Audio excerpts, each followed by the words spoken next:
Who would have thought in 2025 we still have Drake versus Kendrick Lamar? Now, Drake just dropped an 81-page lawsuit against UMG for promoting and profiting off the song Not Like Us, which was dissing him that they pretty much publicized over the entire world. Now, we've seen and heard the play before.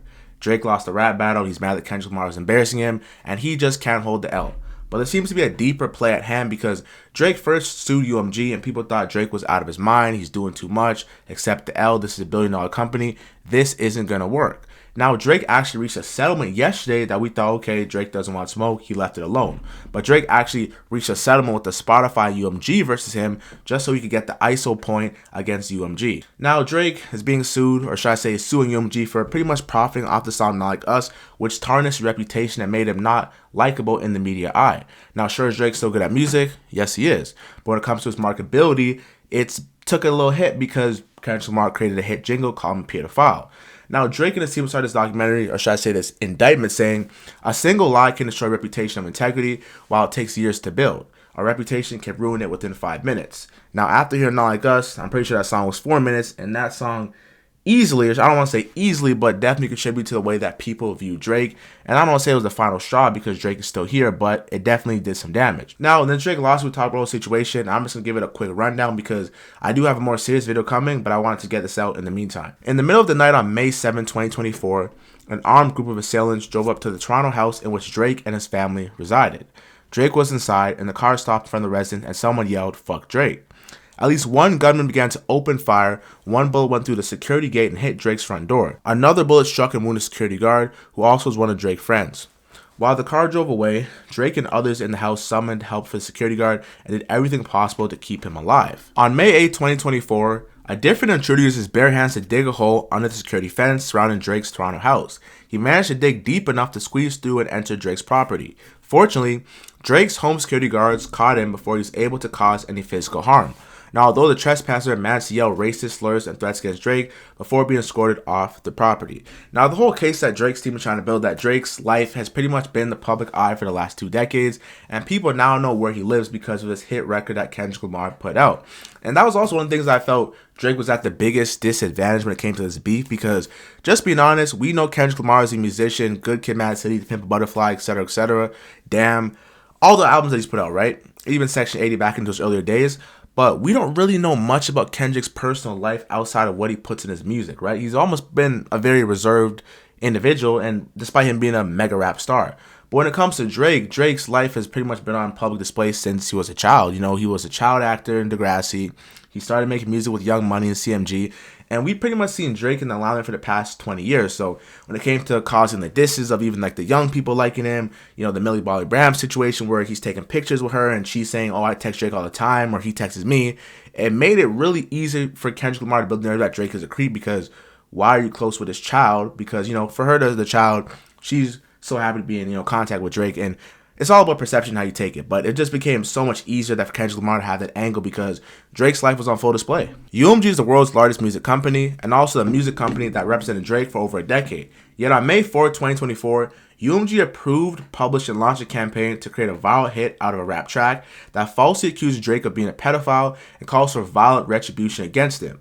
Even though UMG enriched itself and its shareholders by exploiting Drake's music for years, and knew that that salacious allegation against Drake were false, UMG chose corporate greed over the safety and well-being of its artists. Now, controversy, UMG saw an opportunity and seized it and continued to fan the flames even after learning of the incident or the incitement to violence on May 7th and 8th, along with unrelenting vitriol towards Drake that has followed. The song in question, which is Not Like Us, was written and performed by Kendrick Lamar, and the recording was intended to convey the specific, unmistakable, and false factual allegation that Drake is a criminal pedophile and to suggest that the public should resort to vigilante justice in response. The song in question is Not Like Us, the biggest song in America and the biggest song of the summer. Now, the recording was intended to convey the specific, unmistakable, and the false factual allegation that Drake is a criminal pedophile and to suggest that the public should resort to vigilante justice in response. Now, the recording is defamatory because its lyrics, its album image, which is a picture of Drake's crib on the bridle path, which is a famous rich neighborhood in Toronto, and its music video all advances the false and malicious narrative that Drake is a pedophile. Now, the lyrics repeatedly accuse Drake of engaging in criminal acts, saying, call him a certified lover boy, certified pedophile, and a predator who needs to be placed on neighborhood watch. Now, the image was designed to reinforce the accusation of depiction of Drake's actual Toronto house, covered in icons that were known to be used by law enforcement to identify child sex offenders' residence online. The video bolsters the same message, for example, showing images associated with sex trafficking and juxtaposing the game of hotspots with lyrics accusing Drake of trying to strike a chord, and it's probably a minor. If you scroll farther in the indictment, you'll believe that Drake is suing content creators like RDC World, Kai Cenat, Zias and Bilu, No Life Shaq, the Cartier family, who are big content creators who definitely made good money reacting to these videos. Now, the whole reason why Drake has actually listed all these streamers such as Zias and Bilu, Kai Cenat, is because they've made millions of dollars after reacting to Kendrick Lamar's song.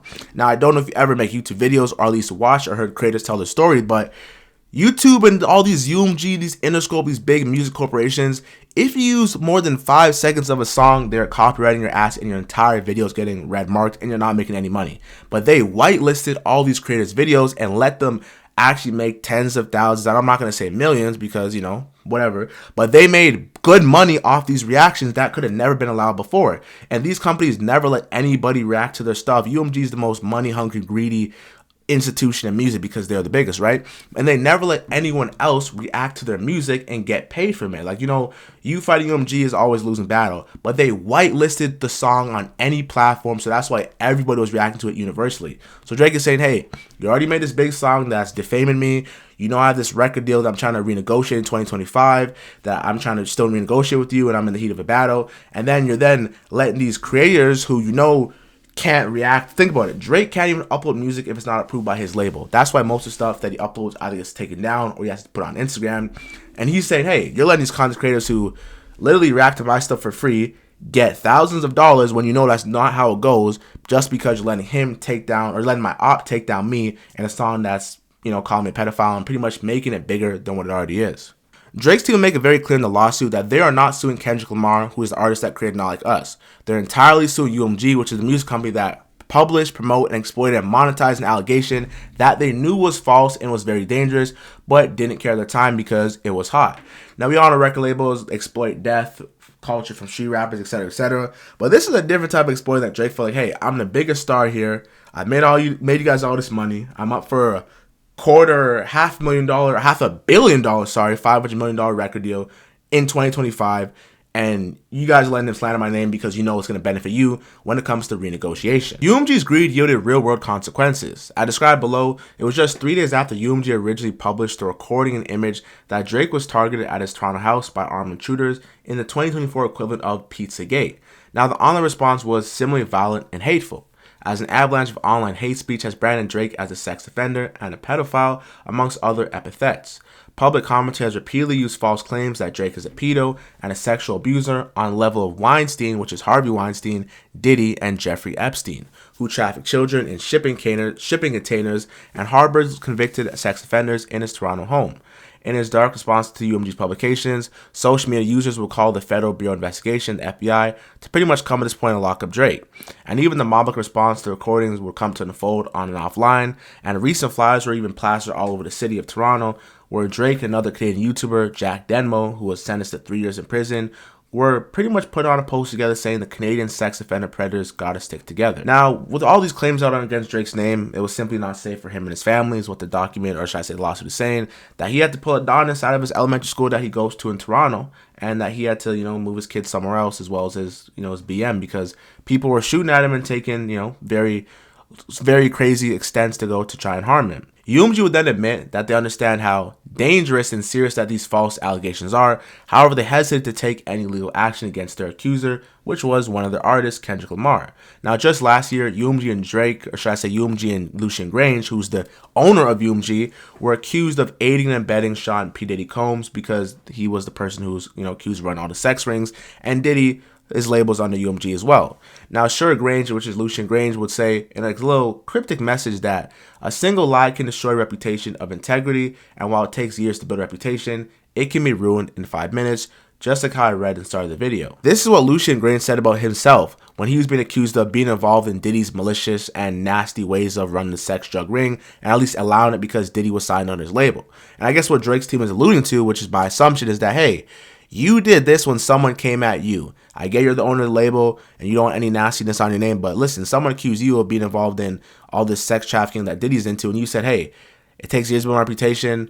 It can be smushed in a minute. I'm not involved. But when it's me, your biggest artist, and you're letting it happen, so it's a problem, right? And honestly, this pretty much has divided the whole hip hop community. One side is viewing Drake as salty, the other side is viewing, hold on, wait, you already don't like me. You create a song, call me a pedophile, which is like the lowest of low. And yeah, I'm not letting you perform that at the Super Bowl. It is what it is, I guess. I got a deeper video coming about this whole situation. Thank you guys for watching. Make sure you hit that post notification bell and subscribe. Thank you.